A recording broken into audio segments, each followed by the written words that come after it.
से ये अपने जीवन में, तो मुझसे बड़ा तो भाग्यशाली कोई आदमी हो नहीं सकता कि आज का वो दौर जिसके अंदर बाप की बात बेटा सुनने को तैयार है।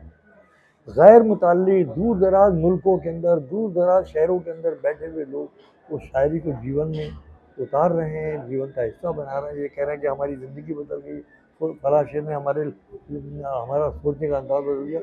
तो ये सिर्फ ऊपर वाले की कृपा, ये कलम के बस की बात नहीं है, दवात के बस की बात नहीं है, पेपर के बस की बात नहीं है, और न किसी शायर के बस की बात है। ये ऊपर वाले का वो करिश्मा है जो ज़िंदा आप देख सकते हैं। और आपने अभी देखा कि ये उम्र देखिए, एक बच्चा कहता है, यानी मुश्किल से 20-21 साल की उम्र होगी, कहाँ पर मुझे कहीं पर मिला, वो शायद बॉम्बे की बात है। वो आया मेरे पास, बोला साहब ये शेर उसने लिख कर लाया था कि मैं उसको आंसुओं से लिख रहा हूँ, मैं उसको आंसुओं से लिख रहा हूँ कि मेरे बाद कोई पढ़ ना पाए। अब ये 21 साल का बच्चा इस शेर को वही कह रहा है कि साहब ये मेरी ज़िंदगी का हासिल है, मैंने अभी तक कहीं जितना भी थोड़ा बहुत पढ़ा है वो उसके अंदर कहीं, वो ये चीज़ें जो है बस देखी जा सकती, महसूस की जा सकती। आप मुझे बताइए, आपको हिंदी की ज़ाहिर बात है कि हिंदी की लेखिका हैं आप, पढ़ा होगा बहुत। हमारे इतने पूर्वज गुजरे हैं, जयशंकर प्रसाद जी से लेकर महादेवी वर्मा जी, और जिन्होंने मंच के ऊपर रहे हैं, दिनकर जी, निराला जी, मगर इतना लंबा वक्फा। और उर्दू के शायरों में फ़िराक साहब और सरदार जाफरी साहब, कैफी आज़मी साहब, तमाम शुअरा जो हैं ये उर्दू के डाइस के ऊपर रहे हैं। हम हिंदी और उर्दू दोनों डाइस की बात कर रहे हैं। इतना लंबे समय तक लोगों ने मतलब मुझे मुतासिर किया है, इतना मतलब लोगों ने मेरा साथ दिया है, मुझसे प्यार किया है, मेरे पास तो शब्द ही नहीं है, मैं व्यक्त कर सकूँ, बयान भी नहीं कर सकता। इस उम्र में कैसे अपने आप को खुद को लिखने की लिखना तो मेरा जारी है, जारी दे रहा है। अभी मैंने आपको नई गज़लें सुनाएंगी, अभी कहीं सुनी भी हूँ, 2-3 जगह पर पढ़ी है, तो अभी कलम चल रही है उसका बहुत बड़ा। अब सर आप इतनी बड़ी उम्र हो गई आपकी, हर हर एक हिस्से पे उम्र के आपने लिखी कविता, बेटे, हर एक उम्र के हिस्से हाँ, पर आपने कविता लिखी। हर आपको सबसे बेहतर विषय कौन सा लगा लिखने में? देखिए, विषय पहले से तय नहीं होते हैं। आज शायर, कवि, कलाकार, पेंटर, म्यूज़िक से जानने वाला, मतलब एक गायक, ये सब अपने अहद की पैदावार होते हैं। और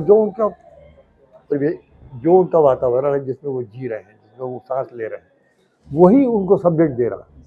शायरी के सब्जेक्ट जो है वो पहले से तय नहीं होते। या आपके अंदर जो कुछ आ रहा है, मैं आपसे मिल रहा हूँ, आपसे मिल रहा हूँ, आपसे कोई अच्छी बात मिल रही है, कोई चीज़ दिखे, तो वो तमाम चीज़ें मेरे अंदर। शायरी ऐसा नहीं है कि आप अभी बैठे हो, अभी कोई वाक़या हो आपने लिखने बैठ गए, नहीं, कोई हादसा होता है, कोई वाक़या होता है, उसमें एक वक्त गुजरता है, उसको वो आपके पूरे वजूद में हल हो जाता है, फिर उसके बाद आपकी कलम चलती है, तो वो 10 साल पहले का वाक़या, 5 साल पहले का वाक़या जो है वो शक्ल इख्तियार कर लेता है। तो शायरी जो है वो उसके लिए पहले से कोई पैमाने तय नहीं होते। ये जभी, और याद रखिए ये किस लिए बड़ी है, ये चीज़, जितने फाइन आर्ट्स हैं, जितने भी कला आपकी कला के क्षेत्र हैं, उसके अंदर फाइन आर्ट्स के अंदर आपका म्यूज़िक है, गायकी है, पेंटिंग है, रक़्स है, डांसिंग है, और शायरी है। आपने देखा होगा कली जी कि आपको मिल जाएंगे ऐसे इंस्टीट्यूशन जहाँ पर गायकी सिखाई जाती है, आपको वो इंस्टीट्यूशन मिल जाएंगे जहाँ पर पेंटिंग सिखाया जाता है, आपको वो इंस्टीट्यूशन भी मिल जाएगा जहाँ पर नाच सिखाया जाता है, रक़्स सिखाया जाता है, नृत्य सिखाया, लेकिन शायरी का कोई स्कूल नहीं मिला। तो ये चीज़ जो है गॉड गिफ्टेड है, एब्सोल्युटली गॉड गिफ्टेड। वैसे तो सारे आर्ट गॉड गिफ्टेड है, मगर पर्टिकुलरली पोइट्री, क्रिएटिव राइटिंग के अंदर ये ऊपर वाले की देन है, और वो जिसको दे दे, वरना चाहता तो हर आदमी है ऐसा बनना। लेकिन आप मुझे बताइए कि आपको 4 नस्लें इस पागलपन के साथ सुन रही है, इस मोहब्बत के साथ, इस दीवानगी। मेरा अभी हादसा हुआ 2023 में 15 जनवरी को मेरा एक्सीडेंट हुआ। मैं कहीं बाहर से मसारे से लौट रहा था, दिल्ली से बरेली आ रहा था बाई रोड।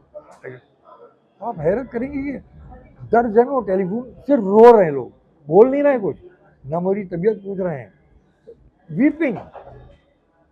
एक मैं हॉस्पिटल में था, 18 जनवरी की बात है, 15 जनवरी को भी हुआ था। 18 जनवरी को मेरी बेटा बाहर से आ गए थे, तो बेटी फ़ोन रिसीव कर रही थी, बोली पापा, 10:30 रात को, बोले पापा दैनिक जागरण के 3 वो हैं, वो रिपोर्टर्स, और वो कह रहे हैं बस हमें देखना है सर। मैंने कहा बेटे रात के 10:30 बजे आए, वो लोग आने नहीं दे रहे हैं, गार्ड जो है वो आजिज आ गए मेहमानों को रिसीव करते हुए। मैंने कहा नहीं बुला लो, उनसे कहना भेज। 10:30 बजे रात के बच्चे 22-23 साल की उम्र में 2 लड़कियां, 1 लड़की, और वो आके मेरी चप्पल उठाई and they burst into tear. 10 minute तक खड़े रहे, उन्होंने न कोई बात की, ना नाम बताया, ना पता बताया। दे वर जस्ट सॉबिंग। ये तो आदमी के साथ नहीं होता, ये कहीं नहीं होता, ये तो कुछ ऊपर वाले का खास किसी के ऊपर कर्म हो जाए तो होता सर है। कानपुर आप इंसान का नहीं। सर कानपुर आप पहले भी आए होंगे, पहले भी आए होंगे, तब से आज IIT में आए हैं, क्या जो है बदलाव दिखा और कानपुर के लोगों को सुनाने में आपको कैसा लगा? देखिए कानपुर तो हम उस वक्त से आ रहे हैं जी जिस वक्त कि यहाँ पर 1 लाख 1.25 लाख का मजमा मोती झील में होता था। हम उस वक्त से आ रहे हैं, 60 से आ रहे हैं, और उस वक्त हमने यहाँ के फना निज़ामी कानपुरी साहब और हक साहब और जनाब अली शारिक हीरायानी साहब और जायसी साहब, मतलब जितने बड़े शायर थे वो यहाँ पर जो रहते थे यहाँ पर, उनके साथ मुशायरे पढ़ने का, कुंवर महेंद्र सिंह बेदी साहब कंडक्ट किया करते थे। मोती झील का मुशायरा होता था, लाख सबसे बड़ा मुशायरा आप उसकी पब्लिक के एतबार से, 1 लाख 1.25 लाख का मजमा उसके अंदर। That was the biggest gathering in the whole of the country. इस कंट्री में कहीं या कभी कहीं बाद में जाके हैदराबाद में भी, लेकिन कानपुर में वो हुआ करता था। तो since that time I am coming. उसके बाद दैनिक जागरण ने आपके अवार्ड दिया, यहीं पर उनका भाई उनके नाम से अवार्ड शुरू किया था ना, जिनके भाई की जिनकी नहीं अपने इनकी महेश्वरी साहब के ना, अब तो वो है वो है अतुल महेश्वरी। हाँ ये अमर उजाला की है, अमर उजाला की, तो उसके अंदर तो काफ़ी कानपुर से तो कह सकते हैं कि कानपुर में आपको सबसे ज़्यादा सुनाने में मज़ा आया। भीड़ जो नहीं, आप जाहिर बात है, देखिए जहाँ शायरी सुनी जाएगी, बल्कि यूँ समझिए मुख्तसर मैं एक जुमला बोलूँ कि जिस मंडी में सोना सोने के भाव बिकता है, वहाँ से ज़्यादा खुशी बेचने वाले को कहीं नहीं होती। सर जहाँ पर जो है रंगों को धर्मों में बांट दिया गया है, खाने को बांट दिया गया है, वहाँ अरे पे शायरी में इसकी एकजुट रखा है बेटे सभी को। ऐसा है, इसकी बातें करने वाले बहुत हैं, मेरे पास तो सिर्फ प्यार है।